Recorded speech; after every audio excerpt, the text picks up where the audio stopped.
Hello, it's Jim again, and we're going to do how-to number 3, prepping potatoes. Potatoes are an ingredient in a lot of things we do in general American cooking, and unfortunately, all too often, we shortcut the process by going down the freezer aisle and buying bagged potatoes, pre-cut French fries, tater tots, etc.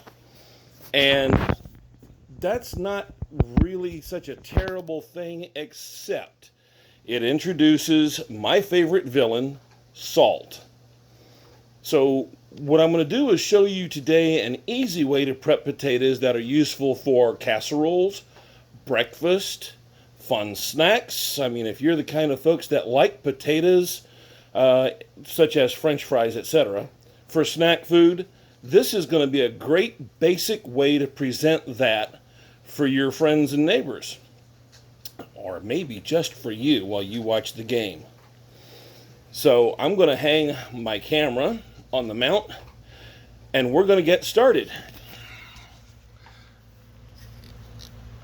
Yeah, one of my Christmas presents this year was a handy dandy camera mount, which offers a little bit of wobble, but not bad. What do you need? You need a cutting board. You need a kitchen knife. You need a bowl to put the cut up potatoes in as you cut them up. What goes in it? Potatoes. I buy them from the fresh produce or from the produce aisle. You can buy them loose. They're less expensive. I've done that, but I was in a hurry this morning. I'm sorry. And I grabbed a bag. So, no big deal. And you're going to need a cooking oil. I use olive oil. The cooking oil, I put some in the bowl. And, oh, I'm sorry, there's one more thing you're going to need, and that is a cooking sheet. Just a basic cookie sheet. I've added my olive oil to the bowl. Doesn't look like a lot. You don't need a lot. Next thing we're going to do is cut up the potatoes. This is not a terribly complex operation. There's a couple of ways to cut up potatoes, and I'm going to show you both of them. One is we're going to make potato wedges, and that's if you want to just basically serve something on the order of French fries for your buddies, for yourself. And the easiest way to do that is put the potato on the cutting board so that it doesn't roll around anymore. Once it has settled, grab the potato, put the knife across the potato lengthwise, and chop straight down. Roll the potato, and I'm going to say about 30 degrees. That's because I'm obsessive compulsive and I'm greatly concerned with details. Roll it 1/3 of the way. Drive the knife through again. Roll it another 1/3 of the way. Drive the knife through again. And now you have a potato cut up into 6 uneven, unequal wedges. And if your friends don't find that endearing, well, that's too bad. Because, yes, my wife enjoying my sense of humor. They're potato wedges. They're smaller. This form is a great place to stop right there. You can put a very light coating of oil on them for baking purposes. Arrange them on the cooking sheet and bake them. 350, 20 minutes, done. You can season them with any number of seasonings. You can use pre-mixed seasoning recipes such as Mrs. Dash. I know I told you I don't advertise packaged foods, and I don't. The only reason I mention Mrs. Dash is because they do not introduce my favorite villain, salt. They've got a number of interesting recipes, and if you're just looking for seasoned potato wedges for fun snacks, there you go. There's an easy way to do that. But we're going to get back to what I really set out to do, and that's diced potatoes. And basically all you do is you cut them into 1/4 inch long bits and drop them in the bowl with the olive oil in it and cut up the other potatoes. Now, those of you who are following along with me or will try what I just did a moment ago, will find that's not exactly an easy thing to do, controlling that potato as you roll it lengthwise to try and cut it into wedges. So if you're not trying to make wedges, if you're just trying to do diced potatoes for a casserole or breakfast or something, here's an easier way. You start out putting the potato on the cutting board so it stops rolling and drive the knife straight down through it.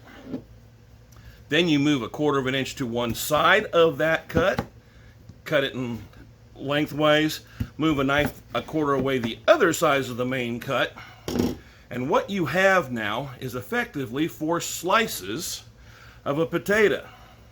While they're still stacked up, you roll the potato up on its edge, put the knife through it again lengthwise across. Now you have effectively 8 potato fingers. While the potato is still stacked up neat, you're not going to break it up and show it to anybody on a camera or anything. You're just trying to get the potatoes cut. Now you stop, you cut them into approximately 1/4 inch long sections. It's a lot easier to control this way. And if all you're trying for is diced potatoes for a casserole or breakfast or whatever, this is a much easier way to do it. Pick them up, toss them in the bowl with the olive oil, and away you go. Good job I cleaned my cook area. The reason I have a cutting board is not because I think a cutting board is necessary. It's not for the camera. I'm not trying to impress anybody. I just don't want to put a heavy-duty stainless steel knife down through a potato into the top of my table. The cutting board is there to protect the table. That's it. If you don't clean your work surfaces before you prep food on it, then you're asking for it anyway. Clean your cook surfaces. I will admit I was blessed in that Jackie did that for me, but yeah. Chop your potatoes. I'm only using one more. Rule of thumb, good sized potatoes are about 1/2 pound each. If you want 2 pounds of potatoes, which is what I wanted for this casserole, cut up 4 of them. And you'll end up with about 2 pounds of diced potatoes, which will make a good even layer across the bottom of your 9 by 13 casserole dish. It's also the same amount of potatoes that I happen to use in a breakfast recipe that I cut yesterday, but it was abortive. I failed to have the camera running for a couple of segments. The breakfast turned out great, by the way. But yeah, and if you think 2 pounds of potatoes is a lot for breakfast, you need to wait until you see the recipe, because it's not just breakfast for one person.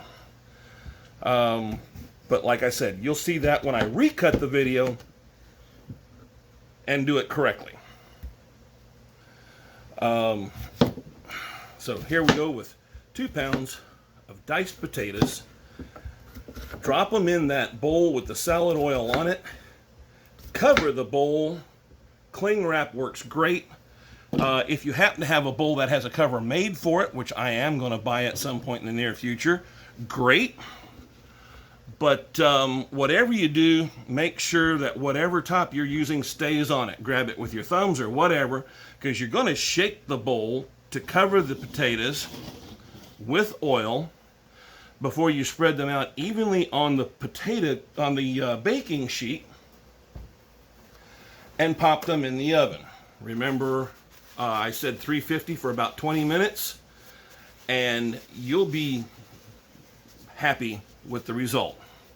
So that's the simple version of how to prepare potatoes, and we'll see you in the next video. Bye-bye.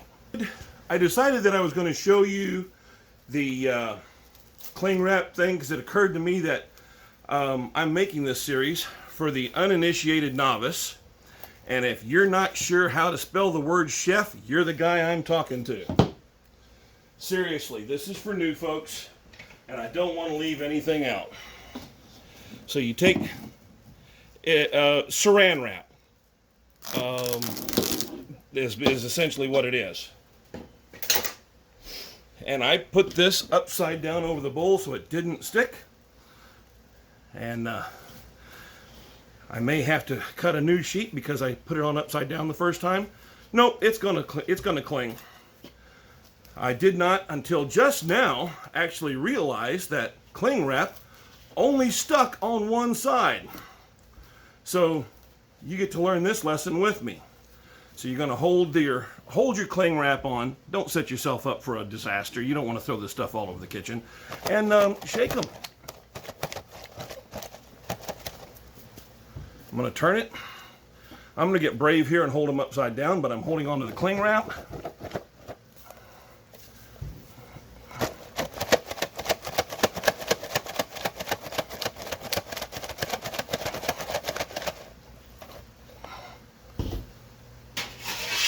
Get my baking sheet out,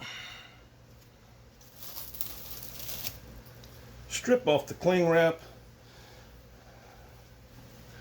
keep your trash can close by. Don't make life any more difficult for yourself than you have to.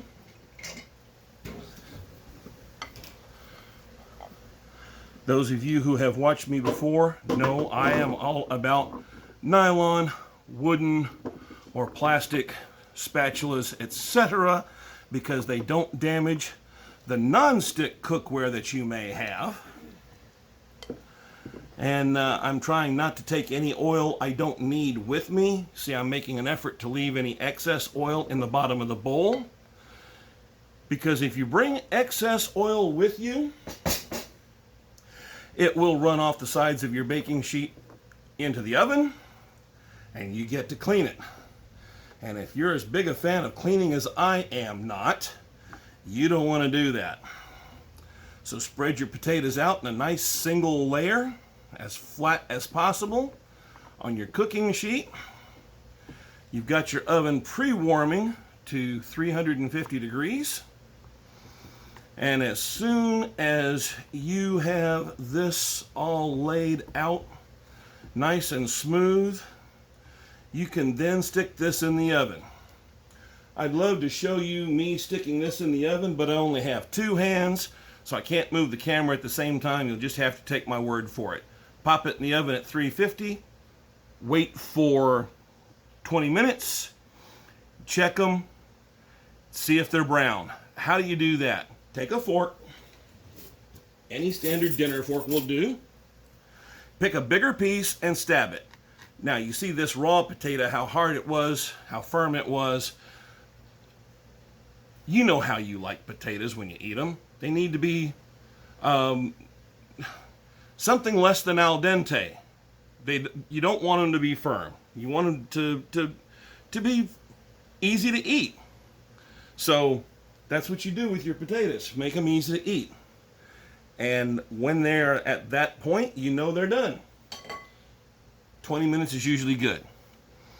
Enjoy making your potatoes, and we'll see you next recipe.